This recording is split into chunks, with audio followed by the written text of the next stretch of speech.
Assalamualaikum everyone. Welcome to Vocabgram. You learn English with easy lessons. Lessons some newspaper vocabulary words.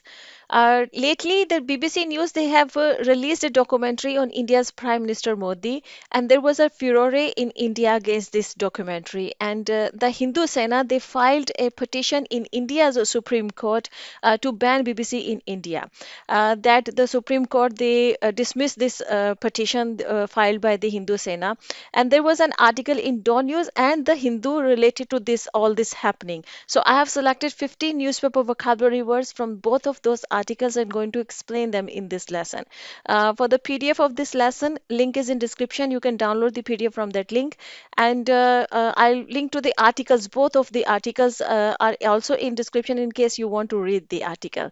And kindly subscribe to my channel if you haven't subscribed it yet, and hit the bell icon so that you get the notifications of my all upcoming lessons. And kindly share my lessons with your friends, with your family members, whoever is interested in learning English. Thank you in advance, and let's begin.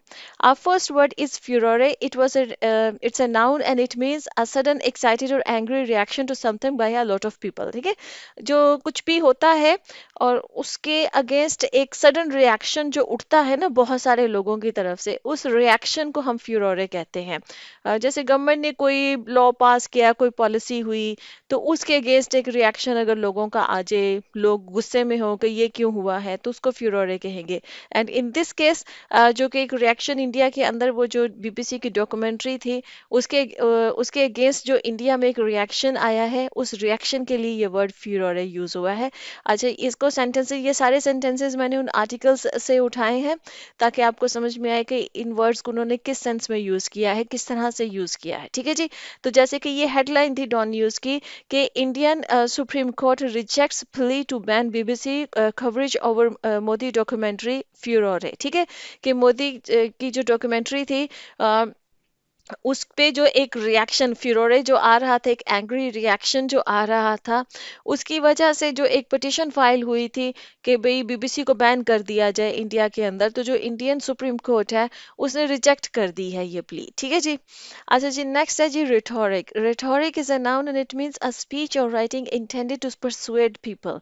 देखिए, rhetoric उसको बोला जाता है जब कोई इंसान जो है वो किसी खास पॉइंट को लेकर लोगों को कन्विंस करना चाहता है कि ये चीज़ ऐसे ही है।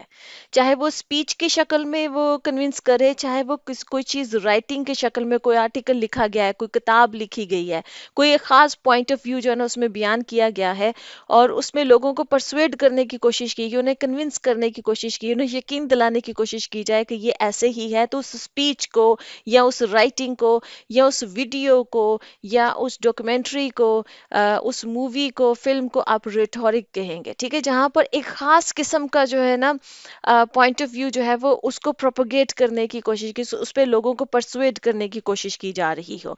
जैसे कि इन्होंने इस तरह से इसको इस्तेमाल किया है। The supreme court of India has dismissed a petition filed by the Hindu सेना president requesting a ban on British Broadcasting Corporation's BBC coverage in the country and an investigation into the broadcaster's anti-India rhetoric and reporting and films। ठीक है, वो जो petition file हुई उसमें उन्होंने ये stance लिया कि ये एंटी इंडिया रिटोरिक जो है ना वो जो है बीबीसी जो है वो उसको प्रोपोगेट कर रहा है। मतलब कि वो अपनी फिल्म्स के थ्रू, अपनी रिपोर्टिंग के थ्रू जो है ना वो इंडिया के खिलाफ लोगों को करने की, उनकी ब्रेन वॉशिंग करने की कोशिश कर रहे। तो उनकी मूवीज को, उनकी रिपोर्टिंग को इन्होंने रिटोरिक कहा है कि वो एक एंटी इंडिया रिटोरिक है, कि लोगों को इंडिया के खिलाफ करने की के लिए परसुएड किया जा रहा है, उनकी एक ब्रेन वॉशिंग हो रही है।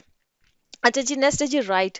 Right is a noun and it means a violence public disorder, जिसको आप कहेंगे दंगा। दंगा जाहिर राइट्स में इसको यूज होता है, वैसे प्लूरल में इसको लिखा ज्यादातर जाता है, मतलब कि दंगे फसाद जिसको हम बोलते हैं। ठीक है, the BBC documentary revolves around Modi who was the chief minister of the western state of Gujarat when it was gripped by riots that left more than 1,000 people death, most of them Muslims. ठीक है, वो ये कह रहे हैं कि जो documentary है ना रिवॉल्व्स अराउंड, मतलब ये घूमती है मोदी के इर्द गिर्द, रिवॉल्व्स अराउंड मोदी, मोदी के इर्द गिर्द घूमती है। Who was the chief minister of the western state of Gujarat, जो कि उस टाइम पर जो वेस्टर्न स्टेट है गुजरात की, उसका चीफ मिनिस्टर था। When it was gripped by riots. ठीक है, जब ग्रिप्ड बाय का मतलब ये होता है लपेटी जाना, जिसको अगर बा मुहावरा, ग्रिप का मतलब होता है किसी चीज को पकड़ना। ठीक है, मजबूती से पकड़ना। अगर इसका बामुहावरा तर्जमा करूँ तो इसका तर्जमा ये बनता है कि it was gripped by riots, मतलब कि फसादात में, दंगों में लपेटा गया गुजरात जो था, that left more than 1,000 people dead, कि जिसकी वजह से हजारों से ज्यादा लोग जो है, हजार से ज्यादा लोग जो है वो मारे गए, मोस्ट ऑफ द मुस्लिम्स, जिनमें के ज्यादातर मुसलमान थे। अच्छा जी। नेक्स्ट है जी accusation. Accusation is a noun and it means a charge or claim that someone has done something wrong or illegal. इल्जाम जिसको हम बोलते हैं, किसी पर इल्जाम जो है ना, वो एक्यूजेशन कहलाएगा, इल्जाम लगाना, ठीक है। अक्यूज करना कहलाएगा, इसका वर्ब होता है अक्यूज। और जो इल्जाम होता है, इसका जो नाउन है वो एक्यूजेशन है। जैसे कि सेंटेंस है, accused of failing to stop the rioting, मतलब कि जो मोदी था, उस पे इल्जाम लगाया गया, एक्यूज्ड ऑफ फेलिंग, कि वो फेल हो गया स्टॉप करने के लिए, ठीक है। चूंकि वो चीफ मिनिस्टर था उस वक्त, तो वो इस चीज में नाकाम हुआ कि वो जो दंगे हो रहे हैं, जो वो राइटिंग हो रही है, राइट्स हो रहे हैं, उनको जो है वो रोकने में नाकाम हुआ। Modi had denied the accusations, जबकि जो मोदी है उसने इन एक्यूजेशंस को, ये जो इल्जामात हैं, इनको डिनाई किया है, इसका इनकार किया है। नेक्स्ट है जी exonerate। exonerate is a verb and it means to absolve someone from a blame or fault, ठीक है। exonerate का मतलब होता है बरियुस जमा, जैसे कहते हैं। absolve का मतलब भी यही होता है। ये आप समझ लीजिए कि ये दोनों एक दूसरे के सिनोनिम्स हैं, ठीक है। exonerate का मतलब भी यही होता है कि जब कोई कोर्ट जो होती है, या जो मतलब जाहिर बात है कोर्ट ही इसमें मतलब ऑर्डर देती है कि जब आप किसी इंसान के ऊपर किसी जुर्म का जो है वो इल्जाम लगा है, तो वो जो कोर्ट जो है वो उसको एब्सॉल्व करार दे दे या एग्जोनरेट करार दे दे, तो इसका मतलब है कि कोर्ट ने ये कह दिया है कि इसने ये जुर्म नहीं किया है, उसको बरी जिम्मा, उसको रिहा कर दिया, या उसको बरी जिम्मा करार दे दिया। रिहा करना नहीं होगा, बरी जिम्मा इसका करेक्ट ट्रांसलेशन होगी, कि उसको बरी जिम्मा करार दे दिया, कि मतलब कि ये इंसान जो है ना उस ब्लेम से पाक है, इसने ये काम नहीं किया है, ठीक है। जैसे कि सेंटेंस में, and was exonerated in 2012 following an inquiry by India top court, ठीक है। कि जो वो कह रहे हैं कि मोदी ने इन एक्यूजेशंस को इनकार किया था, डिनाई किया था, एंड वाज एक्सोनरेटेड, और फिर उसको मतलब बरीउजिमा कर दिया गया था 2012 में, following an inquiry by India top court. India की जो टॉप कोर्ट थी, जब उसमें इंक्वायरी हुई तो उस इंक्वायरी में उनको बरीउजिमा करार दिया गया। And other petition questioning his exoneration was dismissed last year, कि एक और जो पिटीशन फाइल हुई थी जिसमें कि क्वेश्चन किया गया था, सवाल उठाया गया था उसकी एग्जोनरेशन के ऊपर, मतलब कि उसकी ये जो जमानत, बड़ी उस जमानत कहेंगे क्या, अब इसकी उर्दू में कहूंगी, क्योंकि एग्जोनरेट वर्ब है, तो एग्जोनरेशन जो है ना वो इसका नाउन है, ठीक है। जो उनको कहा गया कि नहीं, मतलब उनको इन इल्जाम से जो है वो फारिग कर दिया गया, तो उसमें जो है ना वाज डिसमिस्ड, वो जो पिटीशन उसके अगेंस्ट जो पिटीशन फाइल हुई थी, वो पिछले साल उस पिटीशन को भी डिसमिस कर दिया गया।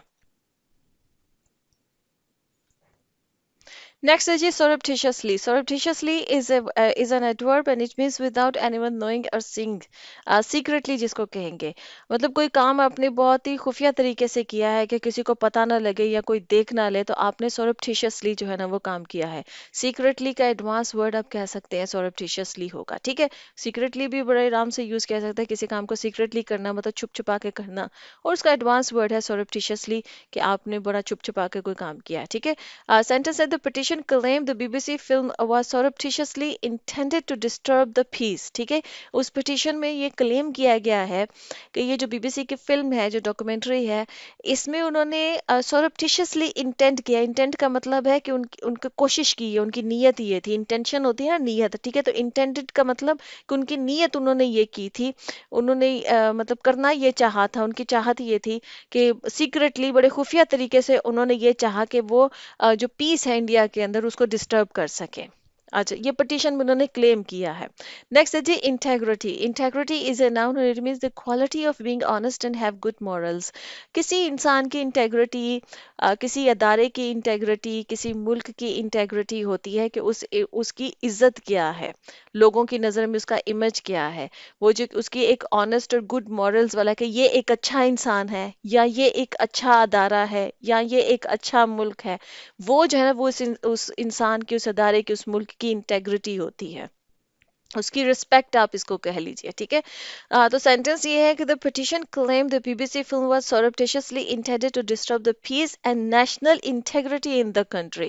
ठीक है, कि कौमी जो वो एक वकार है जिसको हम वकार बोलते हैं ना, उर्दू में कौमी वकार, वो कह रहे हैं कि हमारा अमन और जो कौमी वकार है उसको मुल्क में डिस्टर्ब करने की कोशिश है इस डॉक्यूमेंट्री के अंदर। नेक्स्ट है जी misconceive. Misconceive is a verb and it means fail to understand something correctly. आपने किसी चीज को मिसकंसीव किया है, इसका मतलब है कि आपने उस चीज को समझने में गलती की है। असल में जो चीज वो जैसे है, कोई मामला है, कोई मसला है, कोई भी मुद्दा है, कोई सिचुएशन है, आपने उस सिचुएशन को, उस मामले को सही तरह से समझा नहीं है। अगर आपने समझा नहीं है सही तरह से तो आपने मिसकंसीव किया है। आपने किसी की बात को मिसकंसीव किया है, किसी के कहने की इंटेंशन कुछ और थी, आपने उसको कुछ और समझ लिया, तो आपने मिसकंसीव किया है उस बात को, ठीक है। सेंटेंस ये है कि टू जज bench comprising justice Sanjiv Khanna and M Sundresh rejected today the petition filed by Vishnu Gupta, terming it as absolutely misconceived and bearing no merit. ठीक है, देखिए मैंने आपको बताया ना कि पिटीशन में ये क्लेम किया गया कि उन्होंने जो है ना वो मतलब कि हमारे पीस को और हमारी इंटेग्रिटी को, मुल्क की इंटेग्रिटी को डिस्टर्ब करने की कोशिश की गया, और उनकी इंटेंशन ये थी इस डॉक्यूमेंट्री के पीछे। इस पे जो दो जजेस पे मुश्तमिल जो बेंच बनाया गया था, उस बेंच में जो दो जजेस का नाम भी यहाँ पे लिखा है, जस्टिस संजीव खन्ना थे और एम सुंदरेश थे, उन्होंने रिजेक्ट किया इस पिटीशन को। फाइल्ड जो कि विष्णु गुप्ता ने फाइल की थी, और टर्म किया। टर्म करने का मतलब ये होता है नाम देना, ठीक है, किसी भी चीज को नाम देना, मतलब कि उसको टर्म किया इट एज ए एब्सोल्युटली मिसकंसीव्ड, कि ये बिल्कुल ही आपने इसको गलत समझा है। मतलब कि जो आप क्लेम कर रहे हैं ना कि भाई ये जो डॉक्यूमेंट्री इसके पीछे इंटेंशंस ये थी, वो कह रहे हैं कि आपने इन इन चीजों को एब्सोल्युटली मिसकंसीव्ड किया है, कि मतलब कि मतलब एब्सोल्युटली का मतलब है कि उन्होंने जोर दिया है कि आपने बिल्कुल ही इसको जो है ना वो गलत समझा है, एंड बेयरिंग नो मेरिट। और आपके जो ये क्लेम है, ये बेयरिंग का मतलब है कि नहीं रखता है ये, मतलब कि इसके अंदर किसी किस्म का कोई मेरिट नहीं है, इसमें कोई सच्चाई नहीं है, ठीक है जी। And next is content. Content is a verb and it means to say something is true and a fact. Content जो है ना, लॉयर्स जब अपनी दलील देते हैं ना, जब कोई केस लड़ रहे होते हैं तो जज साहिबान के सामने जो अपनी दलील देते हैं ना, उस दलील देने को कंटेंट करना कहते हैं, ठीक है। इसके लिए ये वो स्पेसिफिकली वर्ड यूज होता है। जाहिर बात है कि जब वो दलील दे रहे होते हैं तो वो ये कहना चाह रहे होते हैं कि हम जो ये कह रहे हैं ना, यही करेक्ट है, यही सच है। वो जज साहब के सामने उस चीज को साबित, अपने उस नैरेटिव को या अपनी उस बात को क्लेम करने की कोशिश कर रहे होते हैं, ठीक है जी। तो इसमें सेंटेंस ये है कि the report stated that the petitioner's counsel Pinky Anand contended that the timing of the BBC documentary titled India the Modi Question aimed to create anti-India propaganda। कि वो कह रहे हैं कि रिपोर्ट मतलब में ये कहा गया है कि जो पिटिशनर्स की जो काउंसिल थी पिंकी आनंद, उन्होंने कंटेंट किया, कंटेंडेड मतलब उन्होंने ये दलील दी कोर्ट के सामने कि जो बीबीसी की जो डॉक्यूमेंट्री की जो टाइमिंग है ना, जिसका कि टाइटल है कि India the Modi question aim to create anti India propaganda, का ये इसका इनका जो एम है ना, ये मकसद है, वो एंटी इंडिया प्रोपेगेंडा जो है ना वो क्रिएट करना जो है ना वो इनका मकसद है, ठीक है जी। नेक्स्ट वर्ड है हमारा yield. Yield is a verb और इसका मतलब होता है, यील्ड होता है ना प्रोड्यूस करना, पैदा करना, ठीक है, कोई चीज यील्ड कर रही है, प्रोड्यूस कर रही है, और या प्रोवाइड करना, मुहैया करना।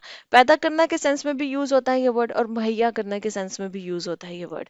सेंटेंस ये है कि representation to the home ministry on January 27 has so far not yielded and respond the petitioner said. ठीक है, पिटिशनर ने ये कहा है कि representation of the home ministry, जो होम मिनिस्ट्री है, उन्होंने 27 जनवरी को किसी किस्म का हैज सो फार का मतलब कि अभी तक, नॉट यील्डेड ए रिस्पॉन्स, उन्होंने किसी किस्म का कोई भी रद्द अमल जो है ना वो मुहैया नहीं किया है, ठीक है, उन्होंने दिया नहीं है किसी भी किस्म का रद्द अमल, ठीक है जी। नेक्स्ट है जी discredited. Discredit is an adjective and it means having lost respect and credibility. Discredit कर देने का मतलब ये होता है कि आप अपनी रिस्पेक्ट खो बैठे हैं और लोगों का एतमाद अपने ऊपर खो बैठे हैं, ठीक है। कोई प्रोडक्ट डिस्क्रेडिट हो गई है, मतलब कि उस प्रोडक्ट की जो मार्केट के अंदर जो रिस्पेक्ट है और जो लोगों का एतबार है उस प्रोडक्ट के ऊपर, वो खत्म हो गया, तो वो डिस्क्रेडिट हो गया है। कोई ऑर्गेनाइजेशन डिस्क्रेडिट हो सकती है, कोई कंट्री डिस्क्रेडिट हो सकता है, कोई इंसान डिस्क्रेडिट हो सकता है, मतलब कि उसके उसके ऊपर जो लोगों का एतबार है, जो लोग उस पे मतलब कि उस पे एतमाद करते हैं, वो खत्म हो गया है। ठीक है। जैसे सेंटेंस ये है कि last month the Indian foreign ministry term the documentary a propaganda piece meant to push a discredited narrative, मतलब कि ऐसा नैरेटिव जिस पे लोग बिलीव नहीं कर रहे हैं, लोग ये समझ नहीं रहे हैं कि ये नैरेटिव सच्चा है, लोगों को लग रहा है ये नैरेटिव झूठा है। ठीक है।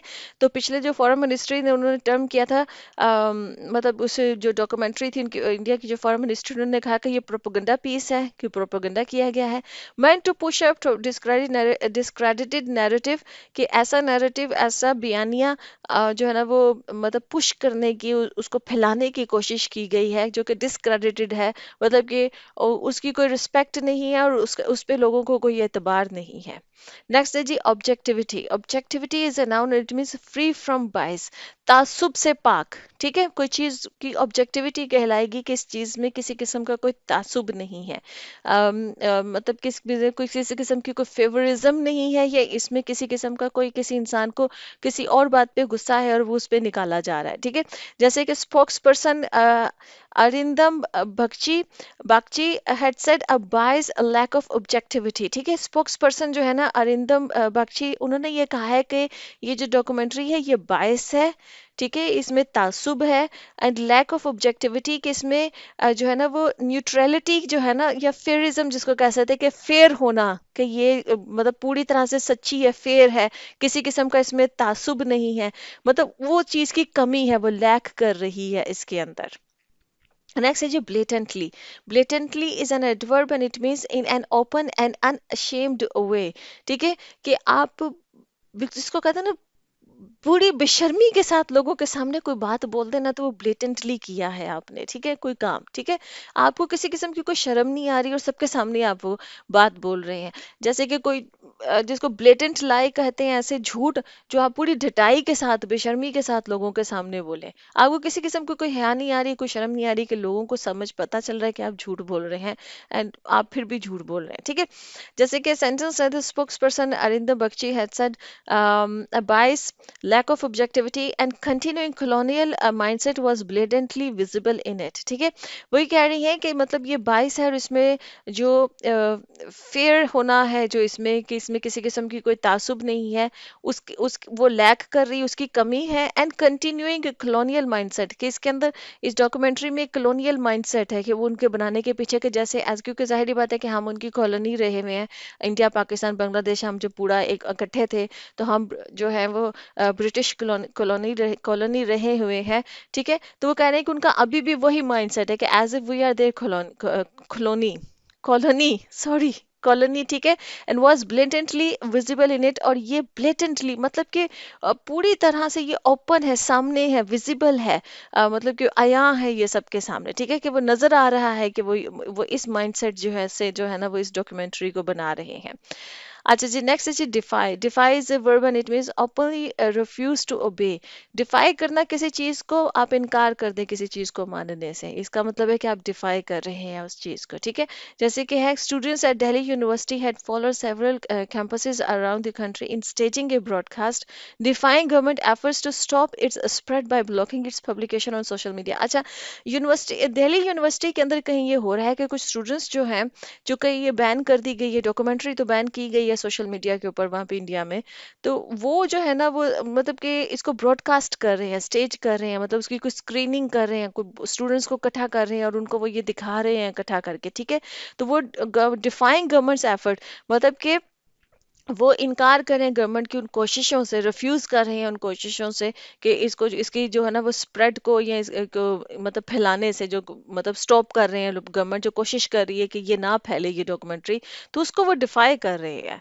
अच्छा, नेक्स्ट है जी swarm. Swarm is a verb and it means move somewhere in a large number. Swarm का मतलब है बहुत सारे लोग या बहुत किसी भी चीज की, जैसे मक्खियां वगैरह एकदम से बहुत सारी इकट्ठी होकर किसी पे अटैक कर दे, जैसे वो शहद की मक्खियां होती हैं ना, वो करती हैं, तो स्वॉर्म कहेंगे इसको। ऐसे ही लोग भी बहुत सारे इकट्ठे होकर किसी एक जगह पर चले जाएं, मूव करें, तो उसको भी स्वॉर्म करना कहेंगे। जैसे कि police has swarm the university after students groups supportive of Modi's ruling party objected to the screening, seizing laptops and imposing a ban on assemblies of more than 4 people। ठीक है, अब क्या हुआ कि बहुत पुलिस जो है ना वो एकदम से यूनिवर्सिटी के अंदर बहुत सारी पुलिस आ गई, जब जो मोदी को सपोर्ट करने वाले जो स्टूडेंट्स हैं उन्होंने जब जो है ना वो ऑब्जेक्ट किया कि यहाँ पर स्क्रीनिंग हो रही है इस डॉक्यूमेंट्री के ऊपर, तो उसकी स्क्रीनिंग पे जब ऑब्जेक्ट किया तो पुलिस मतलब बहुत ज़्यादा तादाद में जो है वो यूनिवर्सिटी के अंदर आई, और उन्होंने जो लैपटॉप्स थे वो सीज कर लिए, और जो ना बैन इम्पोज किया कि 4 से ज़्यादा लोग जो है ना वो इकट्ठे होकर एक जगह पर नहीं बैठ सकते हैं। ठीक है, तो उसके ऊपर उन्होंने जो है ना बैन लगाया है।